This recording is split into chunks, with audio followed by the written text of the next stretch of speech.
Bonjour à tous. Le sujet du jour va être l'individualisme en Amérique du Nord. Et je vais laisser la parole à Patricia pour nous expliquer la définition.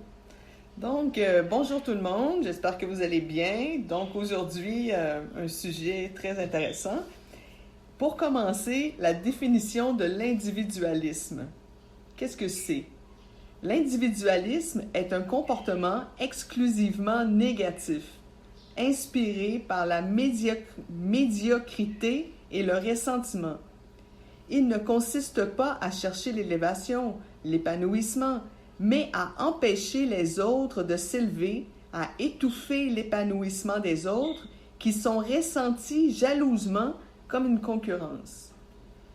Tout à fait. Le Dalai Lama, d'ailleurs, a fait une référence là-dessus à un moment donné, dans les années 2000, en précisant que la plus grande pandémie en Amérique était justement l'individualisme.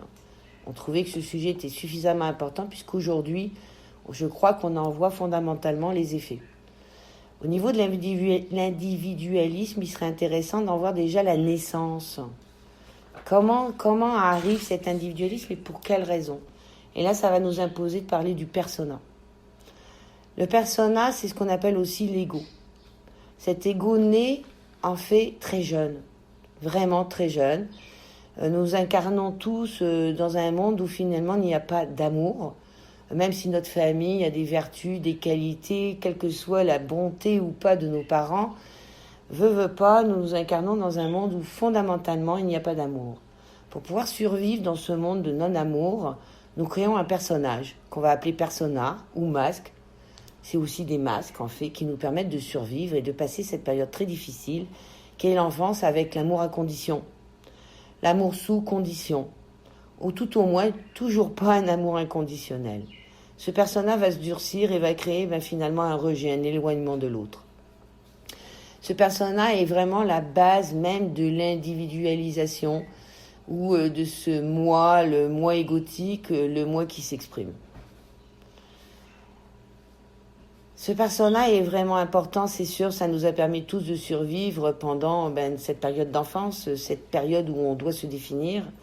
Malheureusement, ce persona qui nous a permis de survivre à des moments très difficiles de notre enfance, va finir en vieillissant à nous enfermer complètement dans des névroses. Oui, oui, effectivement, c'est drôle parce que quand moi je pense à l'individualisme, j'ai comme une notion de compétition qui vient à l'esprit parce que on demande à nos enfants d'être performants, d'être bons, et on les met toujours en compétition. Moi, j'ai grandi avec deux garçons et j'étais soumis à des exercices, peut-être que les gens qui ont grandi entre femmes, entre filles, ont peut-être pas eu à vivre ça, mais il y avait une forme de compétition dans les sports. Il fallait s'inscrire à des sports, il fallait performer. Si on performait pas, il fallait changer de sport parce que ce qui était valorisé, c'était toujours la performance. Tandis que au niveau de l'individu, pourquoi ne pas justement valoriser les qualités intrinsèques de l'individu, ce qui fait sa couleur, ce qui fait sa définition. Si je suis bonne en dessin, laissez-moi dessiner.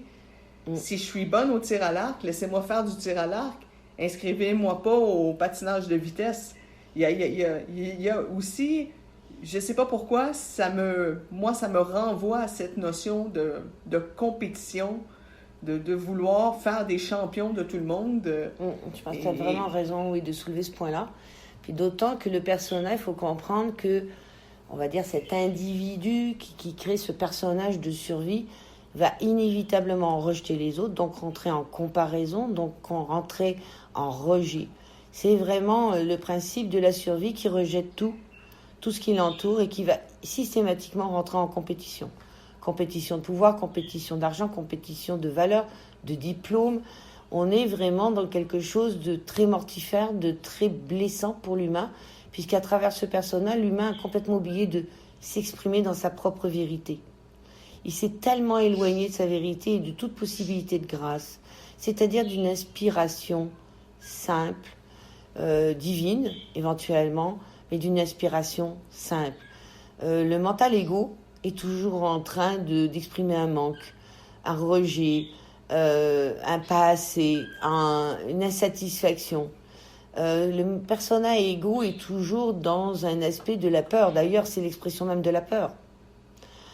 Il faut comprendre aussi que tous ces murs qui ont été construits par le persona pour survivre deviennent des incapacités à être aimés et à recevoir de l'amour, voire à en donner. Puisqu'en réalité, c'est un isolement. Ça devient une prison. On peut remarquer d'ailleurs que certaines personnes en vieillissant deviennent tellement caricaturales dans cette prison qu'elle est tellement visible, c'est tellement impressionnant finalement qu'on en voit la caricature quand ce persona reste vivant. Le conseil que moi je pourrais donner serait qu'il faudrait idéalement, il serait intéressant que nous nous intéressions à tuer ce personnage. C'est-à-dire à tuer tout ce qui nous a permis de survivre pendant un moment donné. Et adultes, remettre tout à plat quant à nos vraies valeurs. Et on va réaliser très vite que il serait intéressant de s'ouvrir, d'ouvrir notre cœur à la grâce, d'ouvrir notre cœur à tout ce qui peut casser ce mur qui nous éloigne des autres, casser ces prises de conscience. Je peux citer par exemple, moi, mon persona était construit sur une simple idée. Comme toute personne, j'ai été blessée dans mon enfance, c'est évident, et à un moment donné, à travers mes propres réflexions, à travers ma vie, j'ai pu mettre le doigt sur une idée simple. Cette idée était que l'enfant, sûrement que j'étais à 5-6 ans, avait stigmatisé une idée que mes parents me devaient justice.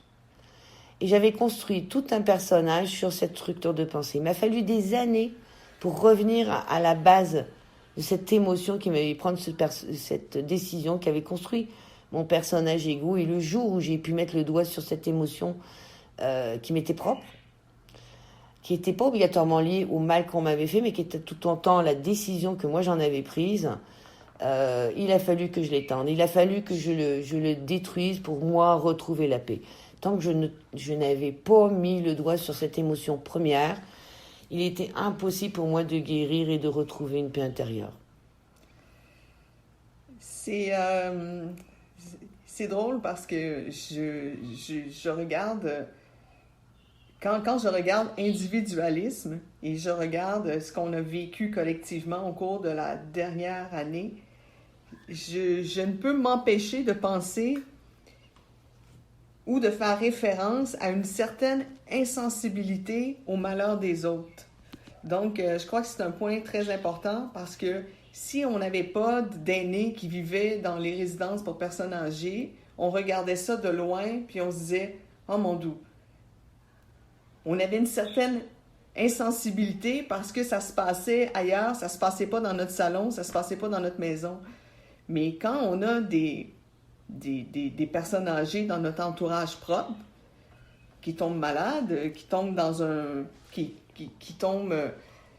doivent entrer dans le système hospitalier et que là, on fait un parcours avec eux à travers ça, là, on se rend compte que, oups, ce qui se passait dans les CHSLD, ça se passe... il y a comme un duplicata dans le système de santé à la façon dont on peut traiter nos aînés. Et l'individualisme me fait penser à cette insensibilité-là qu'on a au malheur des autres. Tant que c'est pas dans notre cour, ça nous dérange pas. On se protège, on protège nos enfants, on les tient à l'abri, on les cache presque pour les protéger, mais en même temps, on les sensibilise pas à la réalité, au fond du problème. Est-ce que tu comprends un peu dans où je veux aller? Ah oui, parce que de toute façon, l'ego et le persona va rejeter systématiquement l'autre. Donc aucune compassion, aucune sensibilité. C'est impossible. C'est un corps de souffrance, c'est une pensée de souffrance, c'est un mur de souffrance.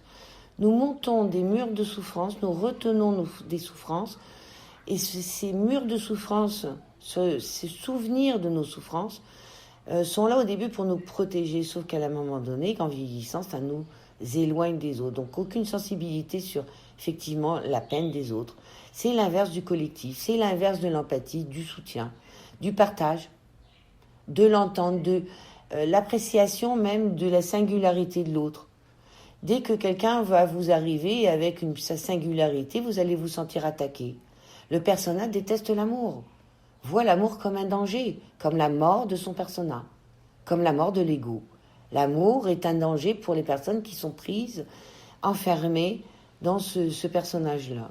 Ils voient ça comme la mort. C'est vraiment le danger. Je dois m'ouvrir. Je dois casser ces murs de protection pour pouvoir m'ouvrir aux autres, me retrouver en paix et en état de grâce. Car la paix, c'est quoi? La paix, se retrouver bien, et c'est ce que l'objectif de toute personne veut, c'est se retrouver bien partout en tout temps, quelles que soient les circonstances. L'individualisme et le persona empêchent cet état d'être.